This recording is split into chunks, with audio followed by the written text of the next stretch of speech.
बिस्मिल्लाहिर्रहमानिर्रहीम। स्टूडेंट्स अस्सलाम वालेकुम। उम्मीद करता हूँ आप सब खैरियत से होंगे। आज हम एक्सरसाइज 3.1 अटैम्प्ट करने जा रहे हैं। 3.1 ने हमने अरिथमेटिक एंड ज्योमेट्रिक सीक्वेंस के बारे में पढ़ना है। सबसे पहले हम देखते हैं कि अरिथमेटिक सीक्वेंस हमारे पास कौन सी होती है। तो अरिथमेटिक सीक्वेंस उस सीक्वेंस को कहते हैं जिसमें तमाम स्टार के दरमियान डिफरेंस कॉमन आ रहा हो। जिस तरह देखें 2 और 4 में भी जो डिफरेंस है वो हमारे पास 2 आ रहा है। इस तरह 4 और 6 में भी डिफरेंस 2 आ रहा है। 6 और 8 के बिटवीन भी डिफरेंस 2 आ रहा है। तो अगर तमाम टर्म्स के दरमियान डिफरेंस हमारे पास कॉमन हो तो इसको कहते हैं अरिथमेटिक सीक्वेंस। जिस तरह यहाँ पर भी देखें डिफरेंस सेम आ रहा है। 1 में 5 ऐड करें 6, फिर 6 में 5 ऐड किया तो 11। तो यहाँ पर तमाम टर्म्स में 5 ऐड हो रहा है, इधर भी 5 ऐड हो रहा है, इधर भी 5 ऐड हो रहा है। तो इन टर्म में भी जो डिफरेंस है वो 5 का आ रहा है। तो इसे फिर कहेंगे अरिथमेटिक सीक्वेंस।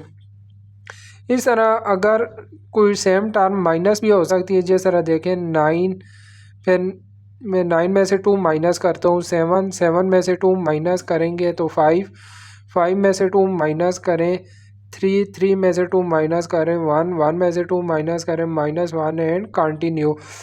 अब यह जो सीक्वेंस है इसमें भी तमाम टर्म्स में डिफरेंस हमारे पास -2 का आ रहा है।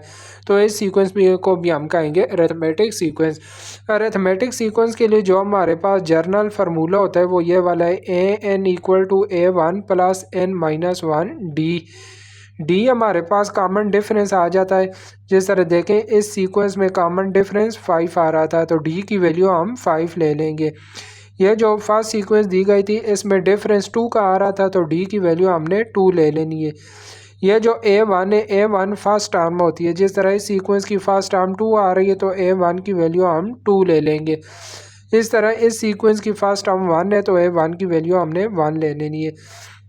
यह फार्मूला आपने याद रखना है। आगे एक्सरसाइज में अरिथमेटिक सीक्वेंस में हम यह वाला फार्मूला यूज़ करेंगे। इस तरह फिर ज्योमेट्रिक सीक्वेंस आ जाती है। ज्योमेट्रिक सीक्वेंस वो होती है जिसमें हमारे पास तमाम टर्म के दरमियान रेशो कॉमन होती है। जिस तरह देखें 1 से अगर मैं 3 को मल्टीप्लाई करूं 3 आ जाता है, फिर 3 से 3 को मल्टीप्लाई करें 9, फिर 9 से 3 को मल्टीप्लाई करें 27। तो यहाँ पर हर टर्म को हम इस सेम नंबर से मल्टीप्लाई कर रहे हैं जैसे अगली टर्म आ रही है। देखें यहाँ पर भी 3 से मल्टीप्लाई किया, यह टर्म आ गई, फिर इसको 3 से मल्टीप्लाई किया, ये आ गई। तो यह जो 3 है जो हम 3 से मल्टीप्लाई कर रहे हैं 3 हमारे पास आ जाएगी कॉमन रेशो। इस तरह यहाँ पर देखें 2 से मल्टीप्लाई हो रहा है, 3 को 2 से मल्टीप्लाई किया 6, फिर 6 को 2 से मल्टीप्लाई किया 12, 12 को 2 से मल्टीप्लाई किया 24 एंड सो ऑन। तो यहाँ पर रेशो हमारे पास 2 आ रही है। यह जो कॉमन रेशो का हम r से शो करेंगे। जिस तरह यह वाला सीक्वेंस है तो इस सीक्वेंस में हम r की वैल्यू 2 ले लेंगे। a1 फर्स्ट टर्म आ जाएगी और ये जो n वो टर्म होगी जो हमने फाइंड करनी होगी। ज्योमेट्रिक सीक्वेंस के लिए हमने यह वाला फार्मूला यूज़ करना है तो यह फार्मूला भी आपने याद रखना है। 3.1 का जो क्वेश्चन 1 है इसमें देखें हमें कह रहा है फाइंड द कॉमन डिफरेंस।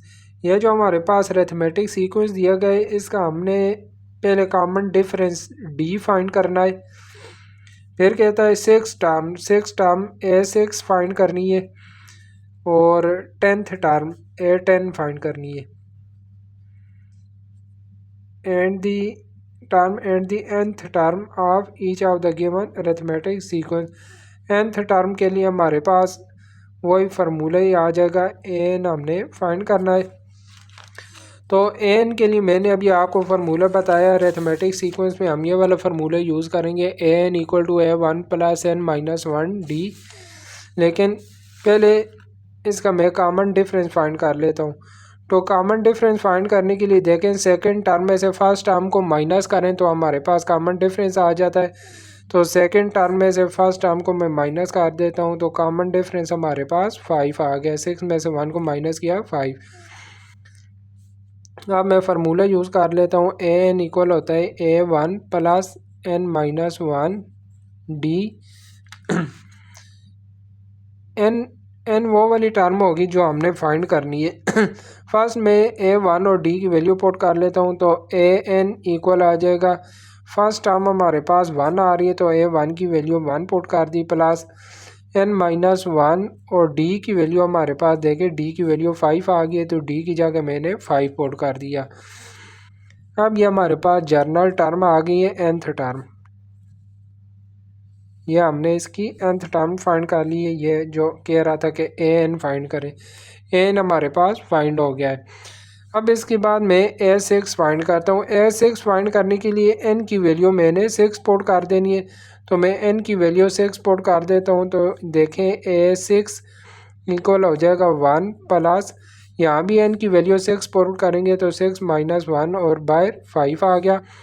तो यहाँ से A6 इक्वल आ जाएगा 1 प्लस 6 में से 1 को माइनस करेंगे तो 5 और ये बाहर भी 5 आ रहा है। यहाँ से A6 इक्वल आ जाएगा 1 प्लस 25 और A6 की वैल्यू हमारे पास 25 प्लस 1 26 आ गई है। फिर हमने A10 की वैल्यू फाइंड करनी है, उसके लिए मैंने ये जो जर्नल फार्मूला है यहाँ पर n की वैल्यू 10 पुट कर देते हैं तो A10 इक्वल आ जाएगा, ये हमारे पास 1 प्लस 10 माइनस 1 और ब्रैकेट के बाद 5 आ रहा है। A10 इक्वल हो जाएगा 1 प्लस 10 में से 1 को माइनस किया 9 मल्टीप्लाई 5 तो ये A10 इक्वल आ जाएगा 1 प्लस 9 5 आर 45 तो A10 इक्वल आ जाएगा 45 प्लस 1 46। पार्ट 2 भी सेम है। पार्ट 2 में हमारे पास ये देखें फर्स्ट टर्म हमारे पास आ रही है -6 और इनके दरमियान जो डिफरेंस है, कॉमन डिफरेंस फाइंड करने के लिए मैं सेकंड टर्म में से फर्स्ट टर्म को मैंने माइनस कर दिया तो ये देखें -3 और ये माइनस माइनस +6 हो गया। +6 में से 3 को माइनस करेंगे तो +3 आ गया। तो कॉमन डिफरेंस D की वैल्यू 3 आ गई है। अब मैं फार्मूला लगा देता हूँ n equal to A1 plus n-1 D। फार्मूले में A1 की वैल्यू और D की वैल्यू पुट कर देते हैं। an इक्वल आ जाएगा A1 की वैल्यू -6 प्लस n-1 और D की वैल्यू हमारे पास 3 आ रही है तो ये हमारे पास nth टर्म इसकी फाइंड हो गई है। अब 6 टर्म फाइंड करने के लिए मैं n की वैल्यू 6 पुट करता हूँ तो यहाँ जब n की वैल्यू 6 पुट करेंगे A6 इक्वल हो जाएगा -6 प्लस यहाँ भी n की वैल्यू 6 पुट किया और बाहर 3 आ गया। A6 इक्वल टू -6 प्लस 6 में से 1 को माइनस किया 5 मल्टीप्लाई 3 तो ये A6 इक्वल आ गया -6 प्लस 15 में से 6 को माइनस करेंगे तो इस A6 की वैल्यू 9 आ गई है।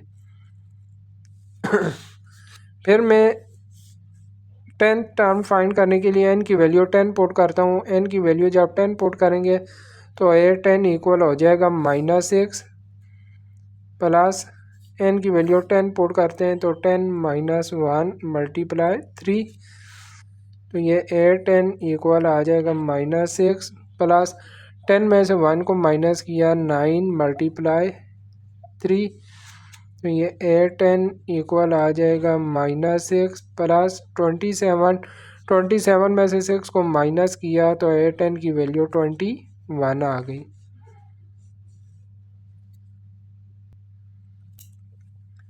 थर्ड पार्ट में जो फर्स्ट टर्म हमारे पास आ गई -7 और कॉमन डिफरेंस हमारे पास आ जाएगा -3 में से मैं 7 को माइनस करता हूँ। -3 में से -7 को माइनस कर दिया तो ये हो जाएगा -3 और माइनस माइनस +7 तो ये +7 में से -3 को निकालेंगे तो ये हमारे पास 4 रह जाएगा, लिहाजा कॉमन डिफरेंस हमारे पास 4 आ गया है। अब मैं फार्मूला लगा देता हूँ n equal to A1 plus n-1 D। इसमें A1 की और D की वैल्यू पुट करते हैं तो n इक्वल आ जाएगा A1 की वैल्यू आ रही है -7 प्लस n-1 और D की वैल्यू 4 आ गई है। यह हमारे पास इसकी nth टर्म फाइंड हो गई है। अब इसमें मैं n की वैल्यू 6 पुट करता हूँ तो A6 इक्वल आ जाएगा -7 प्लस यहाँ भी n की वैल्यू 6 पुट की तो यह आ गया तो ये A6 इक्वल हो जाएगा -7 प्लस 6 में से 1 को माइनस किया तो 5 मल्टीप्लाई 4 तो ये A6 इक्वल हो जाएगा -7, 5 4 20। A6 इक्वल आ गया 20 में से 7 को माइनस किया तो 13 आ गया।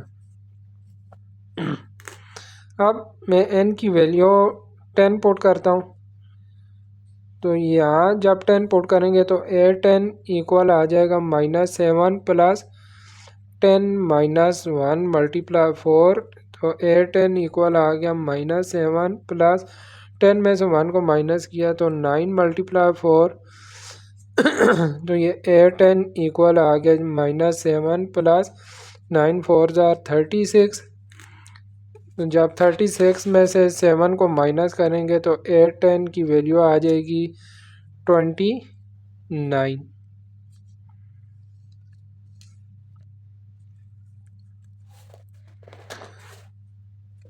फोर पार्ट में जो हमारे पास फर्स्ट टर्म आ रही है, फर्स्ट टर्म आ जाएगी 30, कॉमन डिफरेंस आ जाएगा 35 में से 30 को मैं माइनस करता हूँ तो ये कॉमन डिफरेंस हमारे पास 5 आ जाएगा, डी की वैल्यू 5 आ गई। अब एन इक्वल होता है A1 plus n-1 D. A1 की वैल्यू 30 है तो एन इक्वल आ जाएगा 30 प्लस n-1 और डी की वैल्यू 5 आ गई। ये हमारे पास nth टर्म फाइंड हो गई है। अब इसमें मैं n की वैल्यू 6 पुट करता हूँ तो A6 इक्वल आ जाएगा 30 प्लस 6 -1 मल्टीप्लाई 5, तो A6 इक्वल आ जाएगा 30 प्लस 5 मल्टीप्लाई 5। A6 इक्वल आ जाएगा 30 प्लस 25, तो ये A6 की वैल्यू A6 आ जाएगा 55। फिर हमने n की वैल्यू 10 पुट करेंगे तो A10 इक्वल हो जाएगा 30 प्लस 10 -1 और ब्रैकेट के बाहर 5 आ रहा है, तो यहाँ से A10 इक्वल हो जाएगा 30 प्लस 9 मल्टीप्लाई 5, तो A10 इक्वल आ गया 30 प्लस 9 5 45, तो ये A10 इक्वल हो जाएगा 30 प्लस 45, जो हमारे पास 75 आ गया।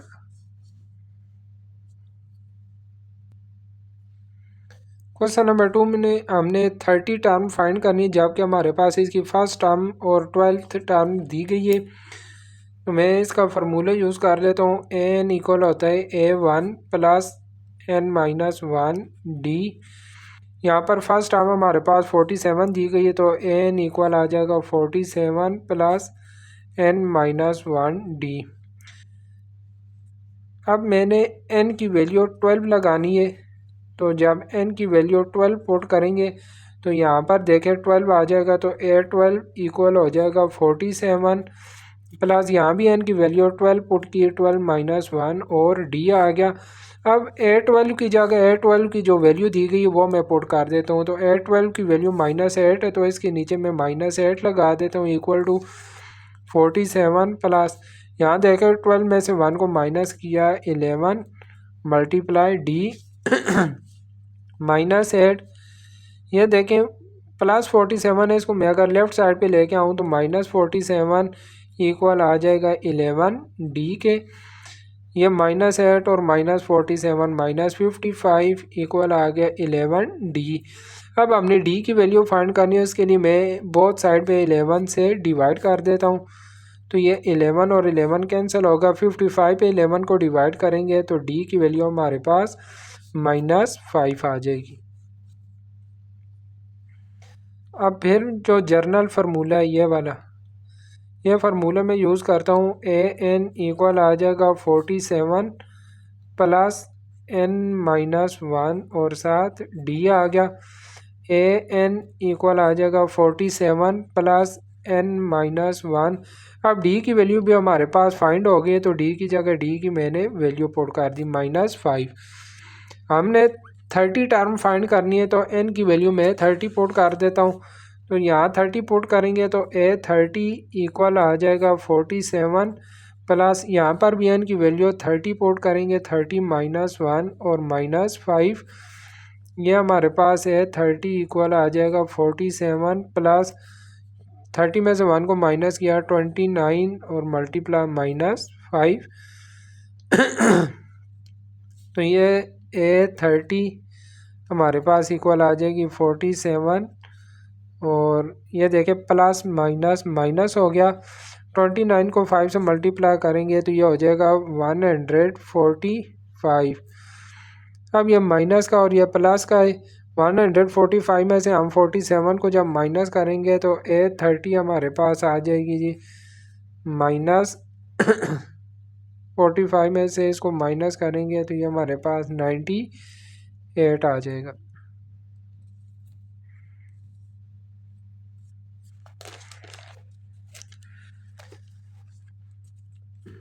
इस तरह जो हमारे पास क्वेश्चन थ्री में हमारे पास A6 प्लस A4 इक्वल दिए गए 6 के और A6 माइनस A4 2/3 के इक्वल दिया गया है। यहाँ पर हमें कह रहा है कि हमने अरिथमेटिक सीक्वेंस फाइंड करनी है, मतलब सीक्वेंस की first term, second term, third term, fourth term, वो उन सारी को तरतीब से लिखना है। तो ये हमारे पास दो इक्वेशन बन गई, एक ये वाली इक्वेशन है, ये इक्वेशन। इन दोनों इक्वेशन को मैं ऐड करता हूँ तो ये देखें +A4 और -A4 ये दोनों कैंसिल हो जाएंगे और ये A6 A6 और A6 2A6 ये हमारे पास इक्वल आ जाएगा 6 + 2/3। तो यहाँ से 2A6 इक्वल हो जाएगा, यहाँ पर मैं एलसीएम ले लेता हूँ तो 3 एलसीएम आ गया, 3 6 are 18 और +2 2A6 इक्वल आ जाएगा 20/3 के। अब हमने A6 की वैल्यू फाइंड करनी है तो मैं 22 को कैंसिल करने के लिए बहुत साइड पर 2 से डिवाइड कर देता हूँ। ये मैंने बहुत साइड पे 2 से डिवाइड कर दिया, या 2 2 कैंसिल, A6 इक्वल आ जाएगा, यहाँ पर भी देखें 2 1s are 2 और 2 10s are 20 तो 10/3 हमारे पास A6 की वैल्यू 10/3 आ गई। पहले मैंने इन दोनों इक्वेशन को ऐड किया, अब फिर मैं इन दोनों इक्वेशन को सब्ट्रैक्ट करता हूँ। ये देखें A6 प्लस A4 इक्वल था 6 के और A6 माइनस A4 इक्वल था 2/3 के। इनको जब सब्ट्रैक्ट करेंगे तो इसकी साइन चेंज हो जाएंगी। अब ये दोनों टर्म कैंसिल हो जाएंगी, A4 और A4 2A4 इक्वल आ जाएगा 6 माइनस 2/3 के। तो यहाँ से 2A4 इक्वल आ जाएगा। अब फिर मैं इनका एलसीएम लेता हूँ 3 तो ये 18 - 2 हो गया, 2A4 इक्वल आ जाएगा 18 में से 2 को माइनस किया 16/3। अब फिर 2 को कैंसिल करने के लिए बोथ साइड पे मैंने 2 से डिवाइड किया, 2 2 कैंसिल, A4 इक्वल आ जाएगा 2 1s are 2 2 8s are 16 तो ये 8/3 आ गया। A4 की वैल्यू 8/3 आ गई। अब देखें ये A4 की वैल्यू 8/3 है, A6 की वैल्यू 10/3 है, तो जो इनके दरमियान वाली टर्म होगी A5 हमारे पास आ जाएगी 9/3। ये देखें 10/3 9/3 8/3 और फिर जो थर्ड टर्म होगी A3 हमारे पास आ जाएगी 7/3। फिर जो इससे भी प्रीवियस टर्म होगी A2 वो हमारे पास 6/3 आ जाएगी और जो फर्स्ट टर्म होगी वो हमारे पास 5/3 आ जाएगी। अब इन तमाम टर्म्स को हम तरतीब से लिख देते हैं। ये देखें फर्स्ट टर्म आ गई 5/3, आगे कोमा 6/3, फिर कोमा, फिर आ जाएगी 7/3, फिर इसके बाद 8/3 और 9/3 और ये आगे हम कंटिन्यू कर देते हैं। तो ये हमारे पास अरिथमेटिक सीक्वेंस फाइंड हो गई है। क्वेश्चन 4 है। क्वेश्चन 4 में हमारे पास फर्स्ट टर्म भी दी गई है, nth टर्म भी दी गई है, कॉमन डिफरेंस भी दिए गए हैं, हमने n की वैल्यू फाइंड करनी है। तो मैं फार्मूला यूज़ कर लेता हूँ, an इक्वल आ जाएगा A1 + n-1 d। अब nth टर्म की वैल्यू दी गई है 25/2 इक्वल टू फर्स्ट टर्म की वैल्यू है 33/4 प्लस n-1 और d की वैल्यू आ रही है 1/8।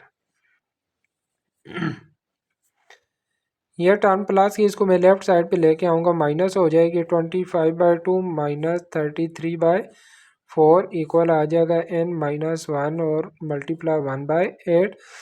इन दोनों का एलसीएम ले लेते हैं, 4 एलसीएम आ जाएगा। तो 2 को 4 पे डिवाइड करेंगे, 2 आता है, 2 को 25 से मल्टीप्लाई किया 50 माइनस 33 इक्वल आ जाएगा n-1 और मल्टीप्लाई 1/8। 50 में से 33 को जब हम माइनस करते हैं तो हमारे पास 17/4 रह जाएगा इक्वल टू n-1 और ये बाहर आ रहा है 1/8। हमने n की वैल्यू फाइंड करनी है, इसके लिए मैंने 1/8 को कैंसिल करना होगा। इसको कैंसिल करने के लिए मैं बोथ साइड पे 8 से मल्टीप्लाई कर देता हूँ। तो यहाँ पर देखें 8 और 8 कैंसिल हो जाएगा, लेफ्ट साइड भी 4 1 ज़ार 4 4 2 ज़ार 8। अब 2 को 17 से मल्टीप्लाई किया 34 इक्वल आ जाएगा n-1 के। या माइनस का माने लेफ्ट साइड पे लेके आएंगे तो प्लस हो जाएगा इक्वल टू n 34 + 1 ये हमारे पास 35 आ जाएगा। n की वैल्यू 35 हो गई है। क्वेश्चन 5 में हमारे पास देखें कह रहा है, ये हमारे पास फर्स्ट टर्म 30 दी गई है, 27 24 how many metre is covered 8 term. ये हमने A8 फाइंड करना है, 8 टर्म फाइंड करनी है। इसके लिए फर्स्ट टर्म हमारे पास 30 आ रही है, कॉमन डिफरेंस जो आ रहा है तो 27 में से फर्स्ट टर्म को माइनस करते हैं 30, तो ये कॉमन डिफरेंस हमारे पास -3 आ गया। और फार्मूला यूज़ करते हैं an equal to a1 + n-1 d। an equal आ जाएगा फर्स्ट टर्म हमारे पास 30 + n-1 और d की वैल्यू आ रही है -3। अब हमने 8 टर्म फाइंड करनी है तो n की वैल्यू हम 8 पुट कर देते हैं। तो यहाँ पर a8 इक्वल हो जाएगा 30 + 8 -1 और -3 आ गया। यहाँ से a8 इक्वल आ जाएगा 30 + 7 और -3। a8 इक्वल आ जाएगा 30 ± 7 3 ज़ार 21। तो a8 की वैल्यू आ जाएगी 30 में से 21 को माइनस करेंगे तो 9 आ गई है 8 की वैल्यू।